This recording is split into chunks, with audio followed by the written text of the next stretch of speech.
नमस्कार, मी मृणाली पिळणकर. तुम्ही पाहत आहात LS मराठी.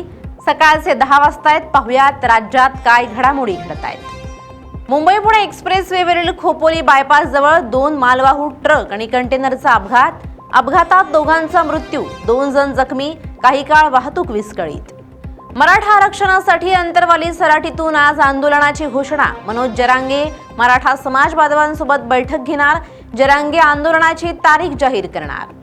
जे सत्तेत आहेत तेच जर सुशिक्षित नसतील तर शिक्षणाला काहीच मूल्य उरणार नाही, ज्यामुळे देशाचा विनाश होईल. पेपरफुटीच्या मुद्द्यावरून प्रसिद्ध गायक आणि संगीतकार विशाल दादलानी यांची तीव्र शब्दात टीका.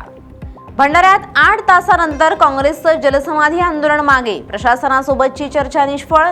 मोठ्या तयारीने रस्त्यावर उतरून तीव्र आंदोलनाचा इशारा देत सरकारला सळो की पळो करून सोडणार, नाना पटोलेंचा इशारा. नाशिकच्या पंचवटीतील हिरावाडी रोडवर असलेल्या ज्वेलर्स दुकानावर सशस्त्र दरोड्याचा प्रयत्न. बंदुकीचा मागचा भाग लागल्यानं 1 जण जखमी. फॉरेन्सिक लॅबच्या माध्यमातून पुरावे गोळा करण्याचं काम सुरू. रविवारी मध्य रेल्वेसह हार्बर मार्गावर मेगा ब्लॉक. उपनगरीय रेल्वे मार्गावरील रुळांची दुरुस्ती. सिग्नल यंत्रणेत काही तांत्रिक कामं करण्यासाठी मेगा ब्लॉक घेतला जाणार. अकोल्यात एका तरुणावर धारदार शस्त्रानं हल्ला. घटनेमुळे परिसरात खळबळ. हल्ल्याचं नेमकं कारण अद्याप अस्पष्ट. पोलिसांनी फिरवली तपासाची चक्र. उत्तर चाकण पोलिसांची मोठी कारवाई. देशी बनावटीचं पिस्तूल आणि जिवंत काडतुसासह एकाला अटक.